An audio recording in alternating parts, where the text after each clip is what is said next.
The conference room fell silent as my father's face appeared on the screen behind me. 20 investors leaned forward, wondering why the CEO of Anderson Tech was part of my presentation. With our acquisition of Anderson Tech complete, we've secured exclusive rights to their distribution network across 3 continents. I clicked to the next slide, revealing the contract with my father's signature. A hand shot up. "You acquired Richard Winter's company? Nobody's been able to touch Anderson in years." I smiled, the kind of smile you perfect after a lifetime of being overlooked. Let's just say Mr. Winters didn't see me coming. They didn't know I was his daughter. They didn't know that 3 days ago I'd placed an envelope on his dining table during a Father's Day dinner.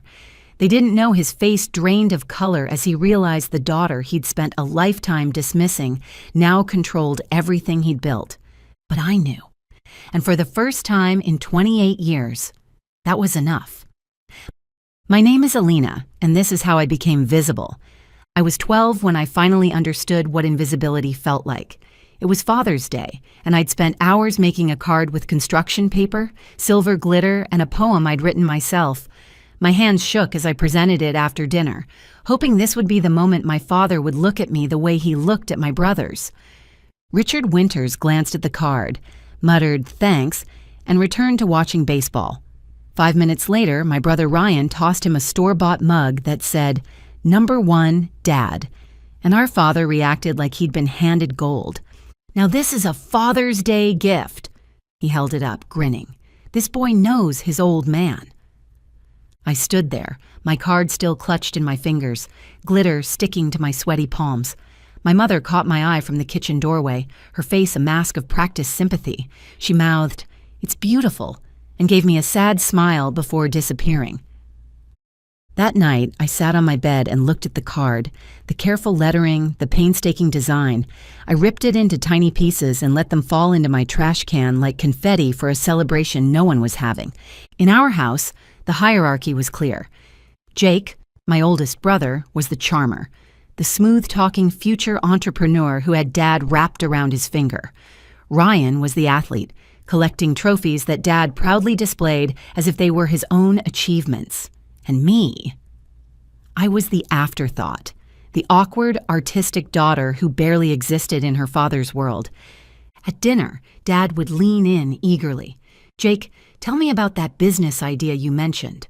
Or, "Ryan, that play you made in the final quarter was pure genius." When I tried to speak, he'd nod absently, his eyes already drifting back to my brothers. The message was crystal clear. They mattered. I did not. My mother tried to balance things. She'd slip into my room after these dinners, perch on the edge of my bed and squeeze my hand. "You're special too, sweetheart," she'd whisper, as if being special were something shameful that couldn't be acknowledged at full volume. But even she knew the rules.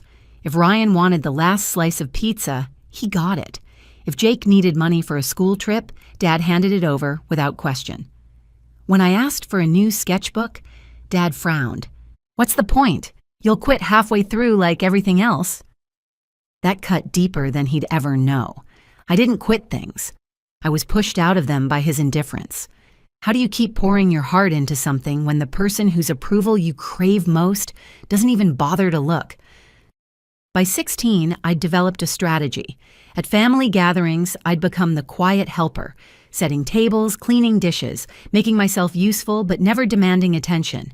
I learned to stay in the background of my own life, watching my brothers bask in our father's approval. "That's my boy," he'd shout when Ryan scored a goal, his voice carrying across crowded bleachers. He threw a backyard barbecue when Ryan made varsity. I served drinks and smiled politely when people asked, "And what do you do, sweetie?" Yeah, what could I say? I exist in the negative space of my father's attention. I am defined by his absence. When I made the honors program that same year, there was no party. Just a distracted, "Honors, huh? That's nice," mumbled between bites of toast at breakfast. I started staying up late, pushing myself harder in every class, not because I thought he'd notice, but because I needed to matter to someone, even if that someone was just me. I took part-time jobs to afford extra courses. I earned certificates, won quiet awards that no one at home acknowledged. At family dinners, Dad would beam with pride. "Jake's new startup is really taking off," he'd announce, "and Ryan's got scouts looking at him for the state championship." I'd mention my internship at the city's most prestigious marketing firm, and he'd nod, then turn away. "Anyway," he'd say, dismissing my achievement like an irrelevant weather report, "Jake, tell everyone about that investor meeting." The worst part? I didn't hate my brothers. They weren't cruel to me. They enjoyed the spotlight, but they didn't push me into the shadows. That was all Dad. And for years, I couldn't understand why. I tried everything. Being helpful, being independent, being successful. Nothing worked. Sometimes I wondered if he even realized how his favoritism crushed me. Other times, I knew he did and simply didn't care. The breaking point came on a rain-streaked Tuesday in April. I was 24, and after years of working nights and weekends, I had built a small but innovative digital platform that was generating serious industry buzz. The launch event was held in a sleek downtown conference room. Investors and local press filled the seats. I took the stage, heart hammering against my ribs, and began to speak about my vision. For the first time in my life, I felt truly seen. People were listening, not just hearing me, but actually listening to what I had to say. After the presentation, handshakes and business cards came my way, along with murmurs of genuine interest. "This could revolutionize the entire market," one seasoned investor told me, his eyes bright with excitement. Later that week, our family gathered for dinner. My brothers arrived with their usual confidence, exchanging stories of victories and milestones. As dinner began, my father took his customary seat at the head of the table. The conversation flowed predictably. "Ryan hit his third home run this season," Dad announced, his voice swelling with pride. "And Jake, I hear you've sealed another major deal for your new venture. Fantastic work, son." I cleared my throat, attempting to insert my voice into the conversation. "I've just launched my own venture," I began, hopeful after the validation I'd received from industry professionals. But before I could continue, my father raised his hand in a dismissive gesture. Yes, we know you're busy, dear," he said lightly, as if I'd mentioned taking up knitting rather than founding a company. The room fell into a brief, awkward silence. My moment of triumph evaporated, crushed beneath the weight of my father's casual indifference. In that instant, something crystallized within me. A fierce clarity took hold. I realized that no matter how far I climbed or how many milestones I reached, I would never be acknowledged by the man whose approval I had craved for so long. As I looked around the table, at my brothers soaking up praise they barely had to earn, at my mother's resigned expression, at my father holding court like a king among admirers, I made a decision. I would build a life so brilliant, so undeniable, that he could no longer dismiss me. And if he continued to steal my moments, he would face the consequences of his endless favoritism. But I wouldn't fight for his attention anymore. I would make him irrelevant. The next day, I moved out of the city to a modest apartment and disappeared into my work like it was oxygen. The startup that my family had barely acknowledged became my obsession. It didn't pay much at first. There were weeks when dinner was toast and instant coffee. I took freelance projects on the side just to keep the lights on. On the hardest nights, I cried under my desk, questioning if I was built for this. But for every doubt, there was a flicker of determination burning brighter. I had no one clapping for me, no one cheering me on, but I was finally building something for myself. I learned to fix bugs, write pitches, handle rejections, and chase clients with the hungry determination that only comes from being perpetually overlooked.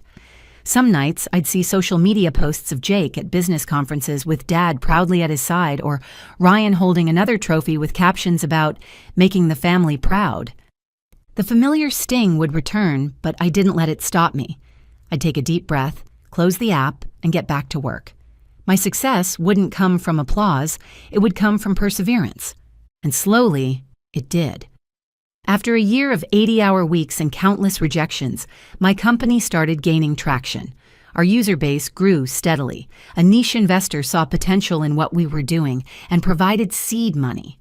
I hired a small team, people who, like me, knew what it felt like to be underestimated. Together, we built something remarkable, but I stayed quiet about it. I didn't show up at family events with success stories. I let them assume I was the same invisible girl, living small in the background. That's how I wanted it. Because within me, everything was changing. My posture shifted, my voice grew firmer. I wasn't afraid to take up space anymore. I didn't need their validation. I had found something better. I had found myself. For the first time in my life, I made decisions without second guessing. I bought my first car without asking anyone's opinion. I signed the lease on a sleek office space with floor-to-ceiling windows. And I did it without needing someone to tell me, "Good job." I became the woman I had once only dreamed of becoming, the one my younger self thought she needed to be for them. But now I was doing it for me. And in that silent transformation, I was building something far more powerful than a career. I was building my freedom. I hadn't been home in almost 2 years, not for birthdays, not for holidays, not even for obligatory phone calls. The silence was mutual. No one reached out to check on me, and I didn't expect them to. But this year, I made a decision. I RSVP'd to the annual Father's Day dinner with a simple, "I'll be there," in the family group chat. Despite my absence, my mother had never removed me from the family thread, probably hoping I'd someday return. I'd muted it long ago, but now it served a purpose. The night before, I stood in a luxury car dealership, signing paperwork under a name none of them would recognize. I had legally changed my last name after launching my business, another detail they never bothered to ask about. The process had been simple enough, filing the paperwork with the county court while I established my company under my new identity. Next to me sat a small black envelope. Inside was a single legal document that would change everything. The Father's Day arrived clear and warm. I dressed carefully, not to impress, but to remind myself who I had become. Confidence in every inch of fabric, power in every step. When I pulled into the driveway, the car's engine purred like a warning. I used the spare key I'd kept all these years, the one my mother had pressed into my palm the day I moved out, whispering that I'd always have a home to come back to. My brothers were already there, clinking glasses and laughing on the patio. Dad sat at the head of the table, drinking beer, grinning wide, playing his favorite role so well. His eyes flicked toward me, and for a moment confusion broke through his usual smugness. Then he smiled. "Well, look who finally decided to show up." Everyone turned. I could feel their surprise and judgment settle into the air like dust. I smiled politely. "Hi, everyone. Happy Father's Day, Dad." Dinner followed the usual script. Jake talked about his new condo. Ryan bragged about another promotion. Dad nodded and beamed like a king surrounded by princes. When the main course was cleared, I stood up slowly. The unexpected movement drew everyone's attention. "I brought something for you," I said, looking directly at Dad for the first time in years. Without waiting for a response, I walked outside, leaving the door open behind me. Moments later, I drove the luxury car into view, sleek, black, impossible to ignore. I got out, walked back inside, and placed the small black envelope on the table in front of him. "For you, Dad. Happy Father's Day." Gasps rippled through the room. "Is that a car?" Jake asked, squinting toward the driveway. Ryan leaned forward. "Wait, you bought that?" Dad looked from the keys to me, completely stunned. He picked up the envelope, his fingers trembling slightly. "What's this?" "Just open it," I said quietly, my voice calm and steady. Everyone leaned in as he slipped the paper out. For a second, his expression didn't change. Then his eyes started darting over the page, and slowly his face drained of color. His jaw clenched. "What is this?" he barked, now glaring at me. I gave him a long, unreadable smile. "Read it carefully, you'll see." With that, I turned, walked out the door, and got into the car. I drove away as the shouting started behind me, because that envelope wasn't just paper. It was the ownership document of the company that had just acquired Anderson Tech, the firm he had worked at for the last 20 years. His job, his pride, his status, all now under my control. What he couldn't know was that over the past year, my company had been quietly buying shares through various shell corporations. We'd leveraged connections with the board members who'd grown frustrated with his leadership style. The same dismissive attitude he'd shown me for years had made him enemies in the business world too. Happy Father's Day indeed. The house vanished in my rearview mirror, but I could still see what was happening inside as clearly as if I were sitting at that table. Back inside, my father's hands would be shaking as he held the paper, looking from it to his son's, his lips moving without sound. The panic would be blooming across his face, creeping through every muscle. "Dad?" Jake would ask, his voice suddenly small. He'd be standing now, coming around to where Dad sat frozen, the paper still gripped in his hands. "What's going on?" Ryan would already be trying to peek over their father's shoulder. "What is that? Is that real?" Dad wouldn't answer. His eyes would be glued to the document, his fingers skimming words he couldn't process. Finally, Jake wouldn't be able to take the silence. "Dad, what does it say?" Dad would look up, his face pale, mouth opening and closing like he couldn't catch his breath. It's a transfer of property," he'd mutter, his voice weak. "A reversal of assets, all of it, the company, my shares." "Wait," Ryan would say, "you're telling me this document means she owns everything?" The realization would hit them like a physical blow. The silence would deepen, not awkward this time, but suffocating. My father had always been the pillar, the one everyone turned to for stability. But now he would be the one on his knees, his empire crumbling before his eyes. His sons would have no idea how to process it. Jake would stagger back from the table, his face reddening. "How could she do this?" he'd hiss, voice rising in anger. "She's nothing. We're the ones who worked for this." Dad would hold up a shaking hand, his mind still trying to catch up with the magnitude of what had just happened. "She's not nothing," he'd say, his voice cracking. "She's everything." Ryan's eyebrows would furrow, his earlier cockiness replaced with uncertainty. "What do you mean, Dad?" "She owns it all," Dad would say, his voice barely a whisper. "She owns the company, everything I've worked for. It's hers now." The words would hang in the air like a death sentence. The sons who had once worshipped their father would now face a reality they could hardly comprehend. They hadn't even considered me as a contender. To them, I was the shadow, the forgotten one. But now I was the one who held the power. "I don't understand," Jake would say, his voice shaking. "When did this happen? Why didn't we know?" Dad would finally look up, his face etched with defeat. "She didn't want you to know. She didn't need to tell you. She doesn't need us." "But how did she get this much?" Ryan would ask. "She didn't ask for anything," Dad would say, his voice cold now. "She just took it." The room would freeze in disbelief, the reality of my quiet, calculated rise settling over them all. For the first time in their lives, my brothers would be forced to confront the truth they had been blind to for years. I was not the failure they thought I was. I was the one who had worked silently, without applause, without validation, and now everything they depended on was mine. My father would let out a long sigh. "She's smarter than I gave her credit for," he'd mutter, "and I'll never be able to take that back."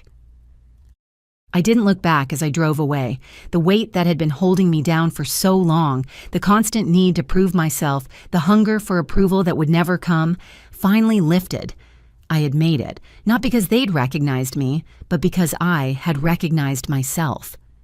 My phone buzzed with messages, the family scrambling, trying to figure out what I had done. I knew they were in shock, especially my father, but I didn't care. I had already taken what I needed from them. The power to stand on my own, to walk away from everything I had once thought I needed. I wasn't the girl they always ignored. I wasn't the daughter they thought they could control or dismiss. I was my own person now, free from the chains of their expectations.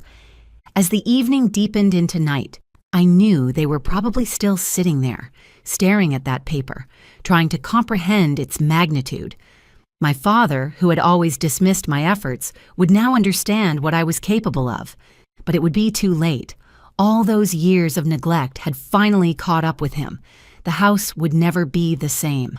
The balance of power had shifted, and I was no longer the one they could manipulate or overlook. The siblings who had always competed for his affection would finally understand that I wasn't just a side player in their world. I didn't need their approval anymore. I didn't need their love or their recognition. I had created a life for myself that didn't depend on them. I was successful, independent, and finally at peace. And when I looked at myself in the rearview mirror, I saw someone who had fought for her place in the world. Someone who didn't need to look back to know she had won. The door was closed. I had walked out. But I had also walked into my own future, one that was all mine.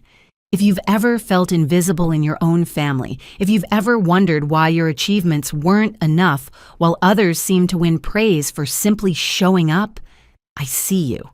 The isolation doesn't mean there's something wrong with you.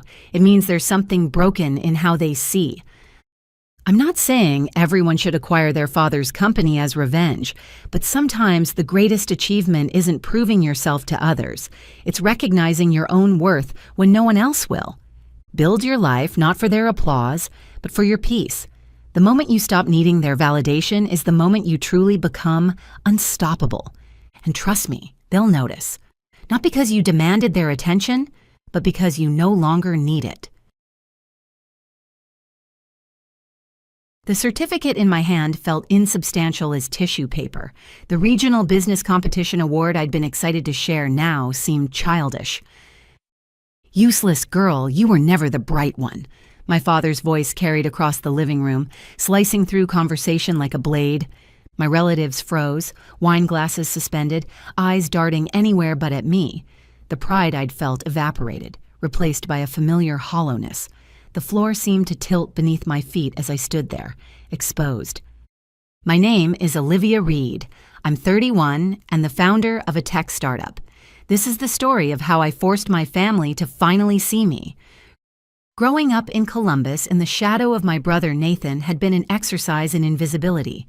Nathan was the golden child. My accomplishments were brushed aside like crumbs from the dinner table. "Dad, I was thinking about expanding the company into—" I began, despite the knot in my stomach. "Olivia, please," my father interrupted. "Your brother just secured $1 million contract. Can we focus on actual success for a moment?" My mother gave me a sympathetic glance, but remained silent. My Aunt Patricia patted my hand and whispered, "Maybe business isn't your thing, dear. You were always so good with your little crafts." Little crafts? My tech startup that had been growing for 3 years was reduced to a hobby in their eyes. I nodded politely and excused myself to the kitchen. My phone buzzed, a text from my business partner, Mia. "Did you tell them about the investor meeting?" I typed back, "Not yet, timing's not right." What I didn't say was that the timing would never be right in this house. My father had decided long ago that I lacked what it took to succeed. Too emotional, he'd say, not strategic enough. And my personal favorite, not CEO material. I rejoined the family gathering with a smile that didn't reach my eyes. Little did they know, this dismissal was fueling something inside me that would soon force them all to see me. The next day, I arrived at our office space in a renovated warehouse. My company, NeuroSync, had started as an idea sketched on napkins during lunch breaks at my former software development job. Now we occupied half a floor with 15 employees and technology making waves in predictive analytics. Mia looked up as I entered. "That bad, huh?" she asked, sliding a coffee toward me. "Same story, different day," I replied. "Nathan secured some contract with the state government, and you'd think he'd solved world hunger. And meanwhile, we're just revolutionizing how businesses understand consumer behavior. Nothing important." "The investor meeting is confirmed for Thursday," she continued. "Westlake Ventures wants to see the new algorithm in action." "When it goes well," I corrected her, "we'll have the capital to scale up and take on Horizon Data directly." Horizon Data was our main competitor, a company that had rejected my job application, suggesting I look into something less technical. That rejection letter still sat in my desk drawer. Back at my childhood home, there were other reminders. Photographs of Nathan receiving awards dominated the mantelpiece. My graduation photo was somewhere in a dusty album, rarely seen. For 3 years, I had lived in a tiny apartment, eating ramen noodles and pouring every dollar back into NeuroSync. I'd started with my own savings and a small business loan, supplemented by an angel investment from a tech mentor I'd met during my time at Columbus Tech Incubator. I worked 18-hour days, all while hearing my father's voice. "Useless girl, you were never the bright one." The conference room at Westlake Ventures felt too warm. I adjusted my blazer and glanced at Mia, who gave me a subtle nod. "As you can see from our projections," I continued, "NeuroSync's algorithm has consistently outperformed market standards by 27%. What this means is an unprecedented level of customer behavior prediction." Gregory Westlake leaned forward. "And your competitors? How does Horizon Data's new platform compare?" Horizon's approach relies on historical data sets. Our algorithm incorporates real-time emotional response indicators. Simply put, they can tell you what customers did yesterday. We can tell you what they'll do tomorrow. 2 hours later, Mia and I stood in the lobby, still in shock.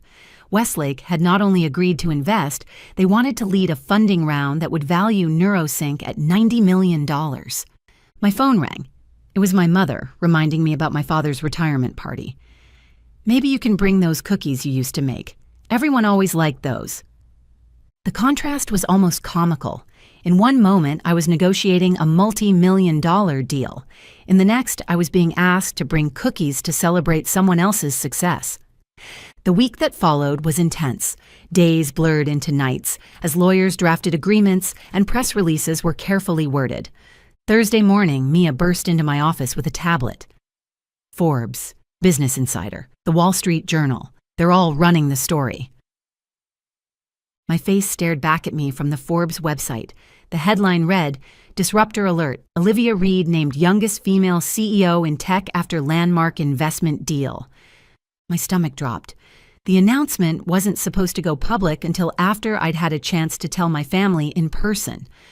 I quickly scanned the article. Our PR firm had included my background in the press kit, apparently rushing the release to coincide with a major tech conference happening this week. As if summoned by my thought, my phone began to vibrate with messages. Colleagues, old classmates, distant relatives, all suddenly aware of my success. But nothing from my parents or Nathan. The silence was deafening. After Mia left, I called my parents. My father answered, his voice clipped.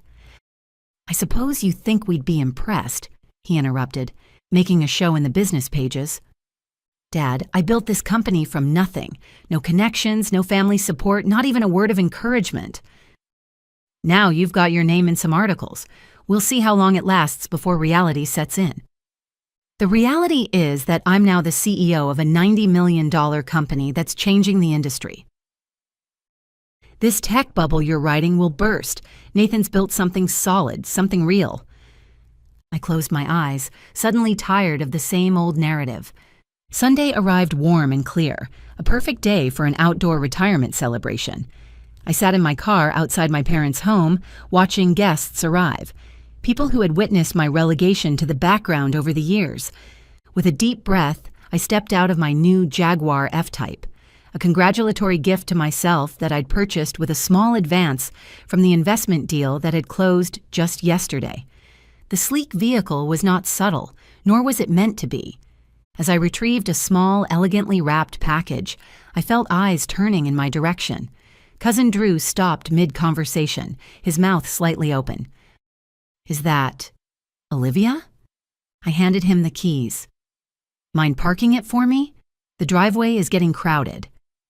My mother spotted me first, her greeting freezing as she took in my appearance. Gone was the practical daughter they were used to. Today I wore a tailored cream suit with a bold blue silk blouse, designer heels, and jewelry that quietly spoke of success. "Olivia," she managed, "you look different." I approached my father at the grill. "Dad," I said, extending the small package, "happy retirement." He turned, his expression unreadable. He accepted the gift with a nod but made no move to open it.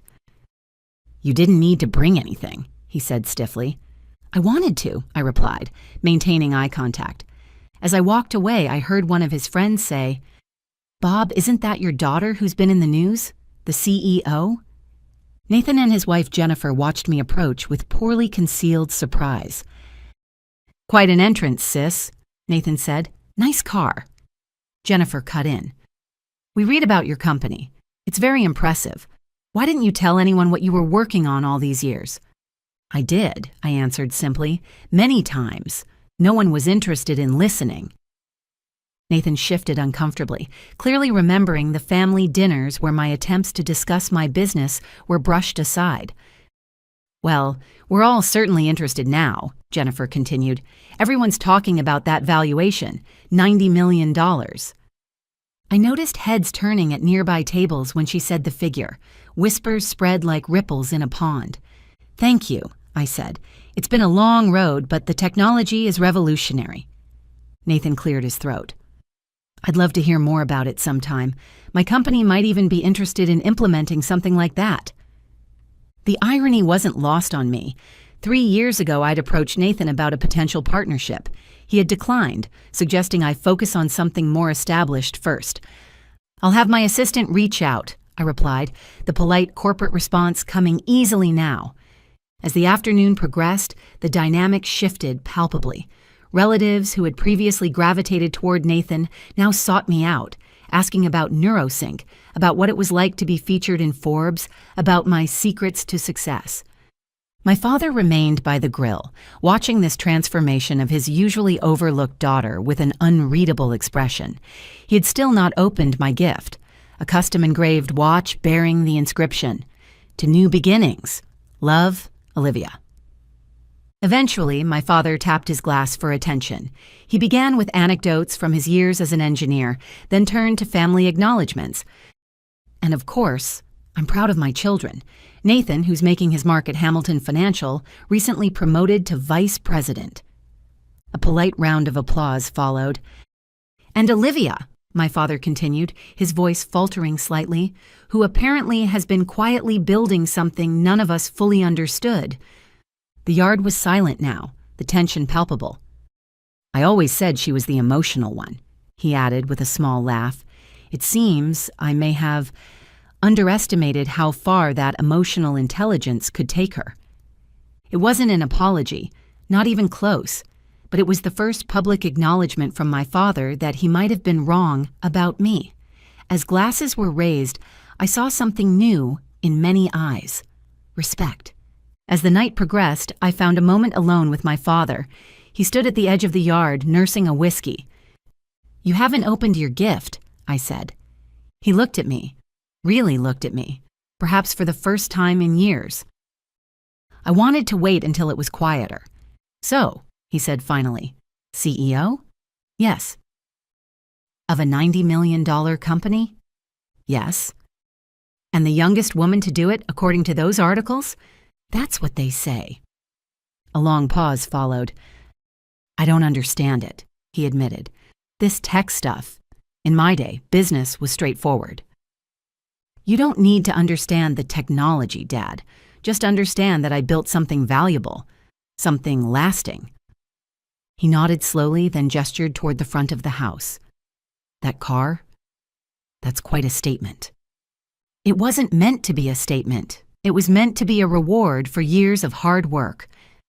"Still," he said, his voice lower, "pulling up like that after all those articles, you knew what you were doing." "Yes," I admitted, "I did." 2 months later, with our funding secure and expansion plans underway, NeuroSync's new headquarters opened in downtown Columbus. To my surprise, my entire family attended the ribbon-cutting ceremony. My mother hugged me tightly. "We're so proud of you, Olivia. I'm sorry if we didn't show it before." Nathan approached next. "This is incredible, sis. I had no idea this was what you were building." "That's because you never asked," I replied, but without the bitterness that would have colored such a statement months ago.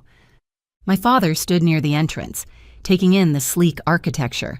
He wore the watch I had given him, a small gesture, but significant. I walked over to him. "Thank you for coming." He nodded. "Wouldn't have missed it." "You know, Dad, all those times you called me useless, told me I wasn't the bright one. It hurt, but it also pushed me to prove you wrong."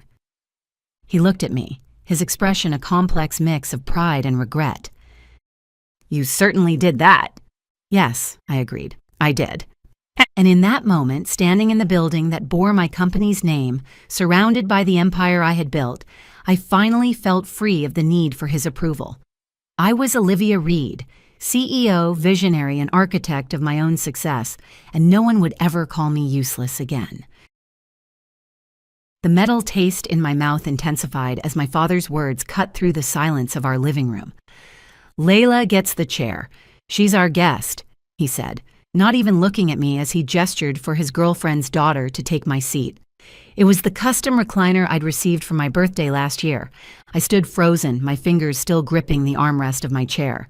Seconds earlier, I'd won the childish race Layla had initiated, reaching the chair first after we returned from the kitchen with snacks.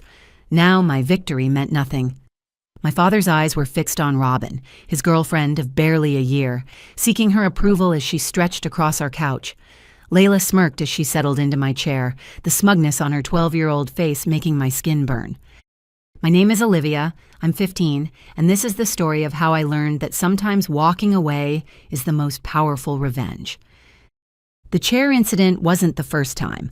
For months I'd been watching as my father systematically chose Robin and Layla over me in every situation.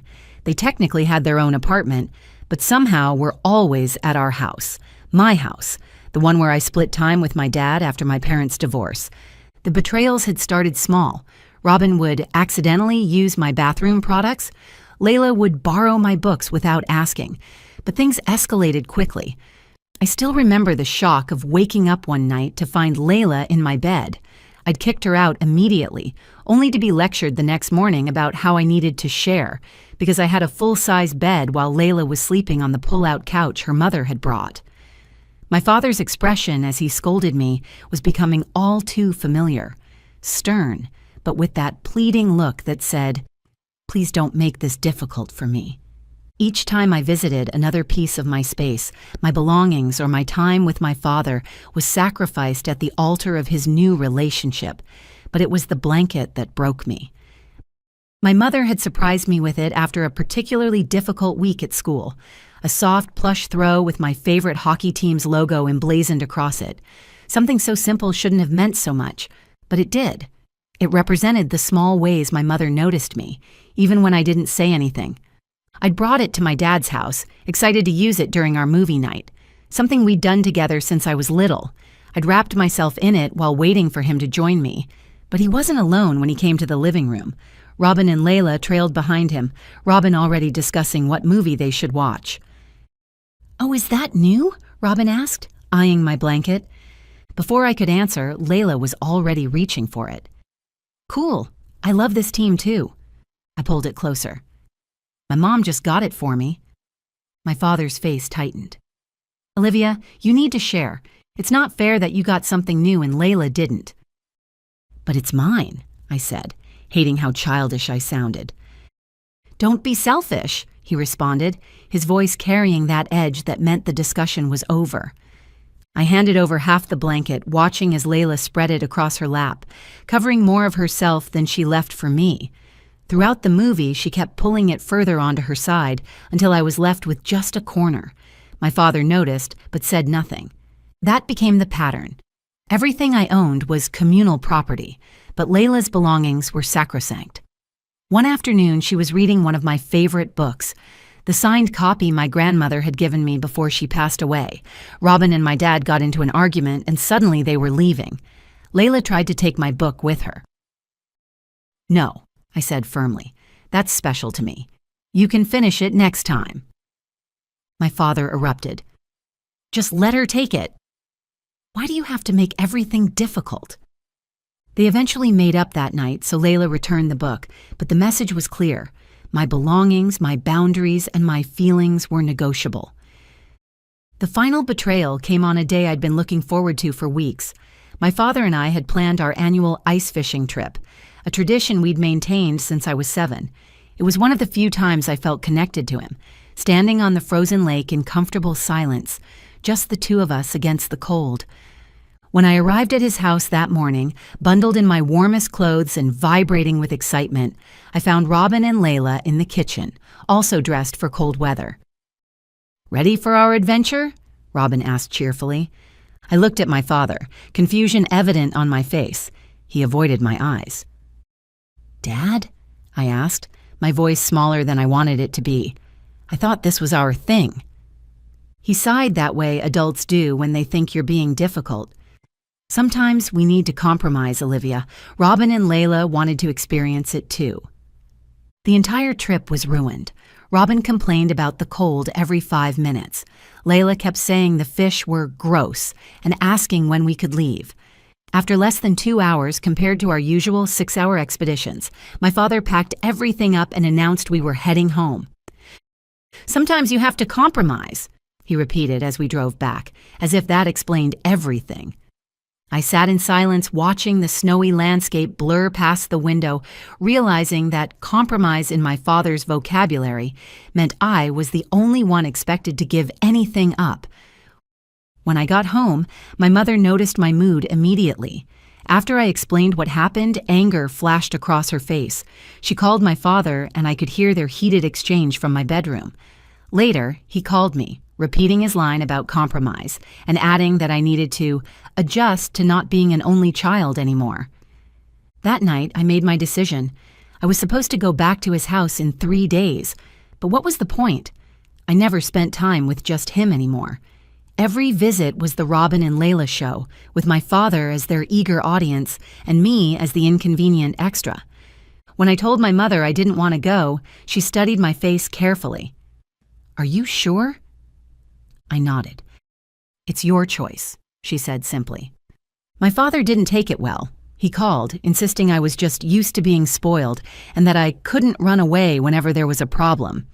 His family started calling too. Aunts and uncles suddenly concerned about family bonds they'd never seemed to care about before. Then came his final play. He texted me a photo of my Nintendo Switch, which I'd left at his house. You'll get this back when you come over to talk things out, he wrote. The Switch I'd saved up for months to buy myself. That's when I realized my father wasn't interested in understanding me. He wanted compliance. The father who had taught me to stand up for myself was now angry that I was doing exactly that. I gathered my courage and called him. When he answered, his voice was smug, probably thinking his hostage negotiation with my Switch had worked. I've been thinking about what you said, I told him, keeping my voice steady. I'm glad to hear that, he replied. You're right. I can't run away from problems, I continued. That's why I'm addressing this one directly. I'm not coming over until you understand that forcing me to give up everything that matters to me isn't compromise. It's not my job to make Layla happy at my own expense. There was silence on the other end. As for my Switch, I added, you can keep it or return it. Either way, I've learned something valuable about what matters more to you. I hung up before he could respond. That was 3 weeks ago. My aunts and uncles still call sometimes, telling me I'm being difficult, that I should give my dad another chance. My mother offered to take me to pick up my belongings, and we did. I packed everything that mattered to me while my father watched in silence. He returned my Switch the next day, leaving it on our porch without a note. Last week, he texted asking if we could talk, just the two of us at a cafe halfway between our houses. I haven't responded yet. Not because I don't want to rebuild our relationship, but because, for the first time, I'm setting the terms. Maybe that's the thing about family betrayals. The revenge isn't some elaborate scheme or public humiliation. It's standing in your truth and refusing to participate in your own erasure. It's realizing that walking away doesn't mean giving up. Sometimes it means recognizing your own worth when others won't. If you've ever felt invisible in your own family, know this. You don't have to set yourself on fire to keep others warm. The most powerful statement isn't always what you say. It's what you refuse to accept. The silverware rattled against bone china as my father's fist crashed onto the dining table. Wine sloshed from glasses, and the birthday candles flickered wildly, casting monstrous shadows across the walls. You're selfish, Rebecca, he roared, spittle flying from his lips. Your sister is better than you in every possible way. Time seemed to freeze. My cousin Olivia's fork hung suspended between her plate and mouth. My Aunt Patricia's hand covered her lips, stifling a gasp. My mother, Eleanor's eyes darted frantically between us, silently pleading for peace. And there was Vanessa, my younger sister, not even trying to hide her triumphant smirk as she watched our father tear me apart on what was supposed to be my mother's special night. I didn't cry, I didn't shout back. Instead, I felt an icy calm wash over me, a strange clarity cutting through 27 years of emotional manipulation. I laughed, a sharp, cold sound that silenced the room. "Perfect," I said, meeting my father's glare. "Then I won't be paying her rent anymore." The silence that followed was deafening. My father's face flushed crimson, veins bulging at his temples as he shoved his chair back with such force it toppled over. "Get out!" he bellowed, pointing to the door like I was a stranger who had invaded his home. "Get out!" "My name is Rebecca. I'm 27 and a financial analyst. This is the story of how I reclaimed not just my money, but my self-worth after years of being treated like my family's ATM." When I'd arrived at my parents' suburban home earlier that evening, I'd been determined to make the night special for my mother. Eleanor deserved one evening where she wasn't playing peacekeeper, one night to bask in attention rather than deflect tension.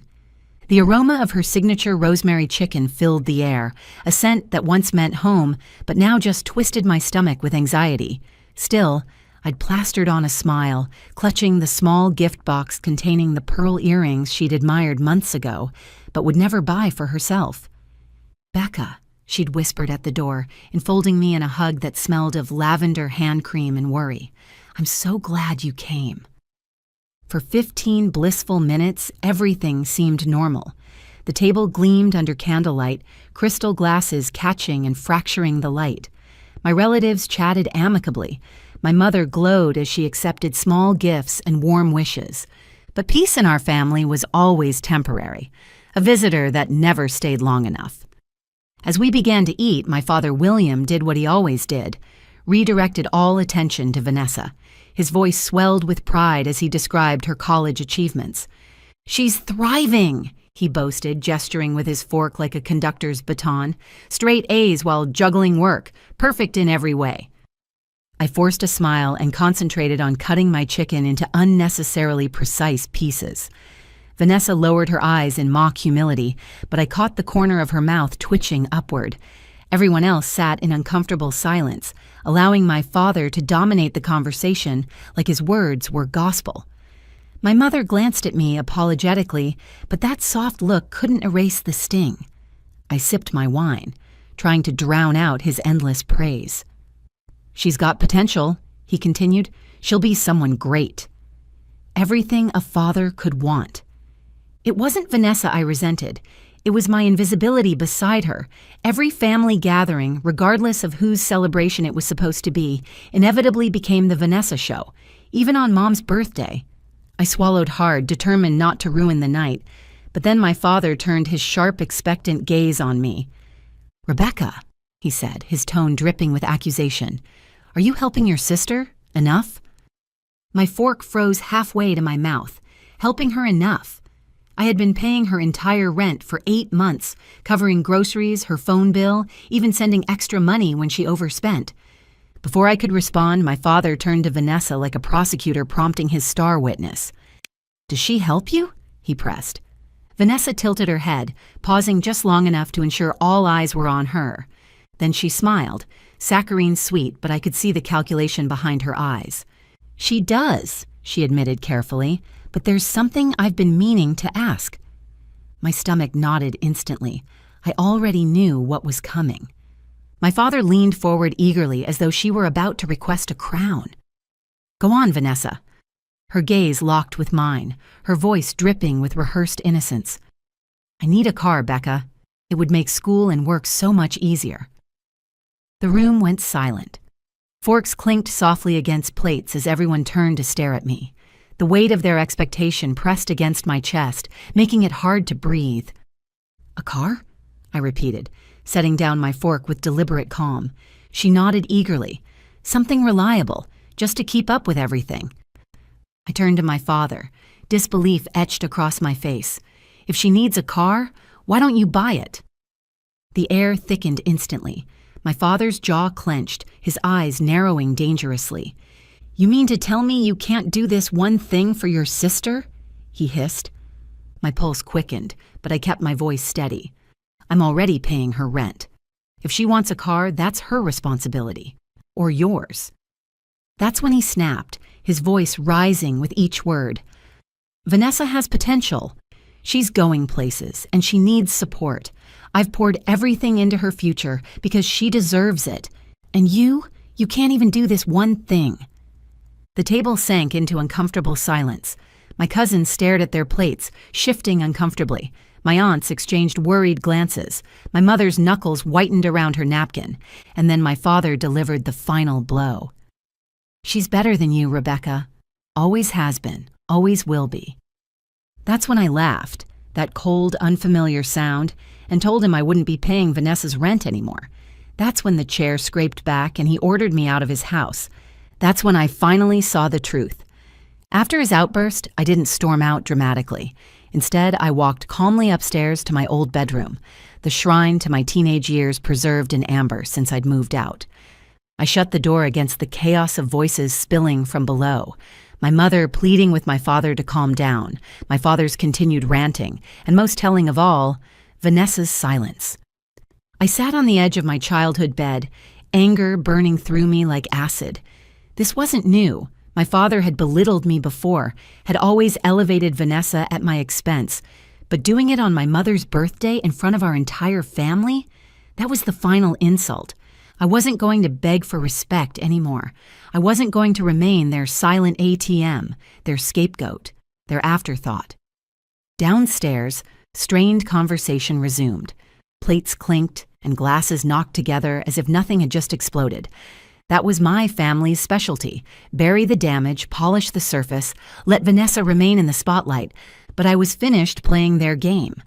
With trembling hands, I pulled out my phone and logged into my banking app. There it was. The joint account my father had pressured me to open years ago, calling it a family safety net. In reality, it had become Vanessa's lifeline, the place I deposited substantial portions of my paychecks to cover her rent, groceries, and endless wants. The balance made my stomach clench. Where there should have been thousands, less than $200 remained. I scrolled through the transaction history, each line entry like a knife in my back. Withdrawals marked simply cash, transfers labeled tuition, bills I'd never authorized. Not just Vanessa, my father had been helping himself too. My own father had been systematically bleeding me dry, then having the audacity to call me selfish. The anger that rose wasn't hot and chaotic. It was ice cold and laser-focused. In 3 decisive taps, I transferred the remaining funds to my personal account and closed the joint account permanently. Something uncoiled in my chest as the confirmation appeared. The invisible chain was broken. Vanessa's next rent payment? Not my problem anymore. Let William play savior now. By sunrise, the fallout hit like a tsunami.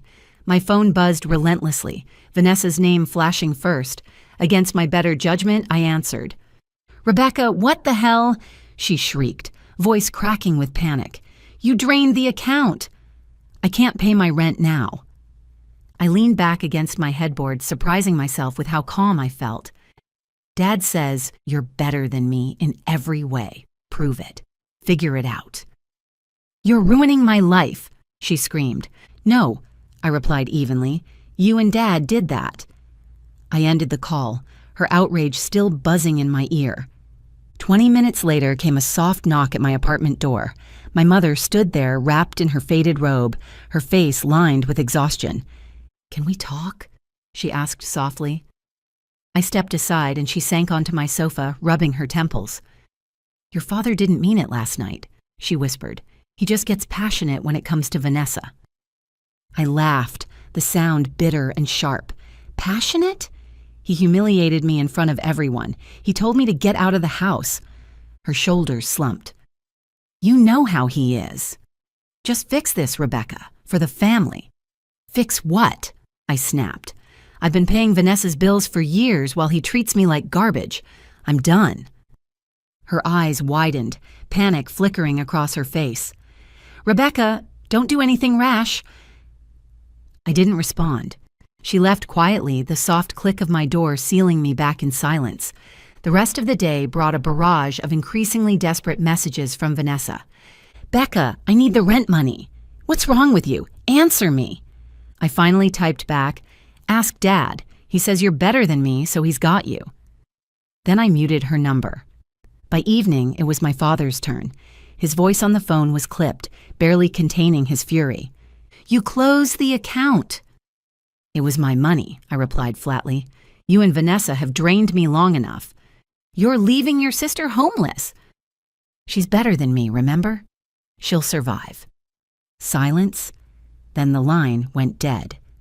But I knew my father. This wasn't over. 2 mornings later, I drove to my parents' house to collect some personal documents I'd left there. As I pulled into the driveway, I froze. My old sedan, the first car I'd ever owned, bought at 17 with tips from my waitressing job, sat with a neon for sale sign slapped across the windshield. My first taste of independence reduced to a pawn in my father's game. I stormed inside. My mother nearly dropped the dish she was washing. "Where's Dad?" I demanded. Her eyes flickered nervously. "He's out." "Why?" I pointed toward the driveway. "He's selling my car." She wrung her hands. "You haven't driven it in years." He thought. "It's mine," I snapped. "Not his to touch." I marched out, ripped the sign off, and drove the car straight to my apartment complex. The engine rattled protectively, but to me it sounded like victory. Minutes later, my father called. His voice was smug, confident. "Changed your mind about the account?" "You don't get to sell what's mine," I said. He chuckled darkly. "You left it here. That makes it mine to deal with. You're done in this family, Rebecca." "Fine," I replied coldly. "Then let's see how you manage Vanessa without me." I hung up, rage simmering beneath my skin, resolve hardening like concrete. That night, I combed through years of joint account statements. The numbers confirmed everything. My father hadn't just helped Vanessa. He'd siphoned thousands for tuition payments, utility bills, even regular cash withdrawals for himself. I wasn't just their support system. I'd been their prey. The final betrayal came 3 days later. I opened my apartment door after work and stood frozen in the doorway. My place had been gutted. TV gone, laptop missing, clothes ransacked. Even my small collection of vintage watches vanished. No forced entry, no broken locks. Only 2 people had spare keys. My parents. My blood burned in my veins as I dialed my father's number with shaking hands. "Where's my stuff?" I demanded.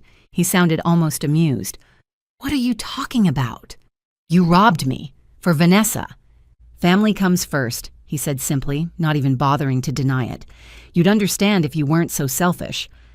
I forced my voice steady, each word precise and deliberate. "You just made a mistake, Dad." Then I hung up. The next morning, I sat across from a lawyer, laying everything bare. Photos of my apartment before and after, receipts for the stolen items, bank records documenting years of financial abuse, text messages proving my father's admission to the theft. She tapped her pen thoughtfully. "This is clear theft. You can press charges. At minimum, we can threaten legal action. He'll fold." For the first time in years, I felt power shift back into my hands. That night, I called my father, phone set to record. "I talked to a lawyer today," I said calmly. "Return my things or I file criminal charges." He laughed, but it was strained. "You'd jail your own father?" "Try me," I replied. "I have your admission on tape." Silence stretched between us. Then his voice cracked. "Fine. I'll get the money." 3 days later, my account lit up with a notification.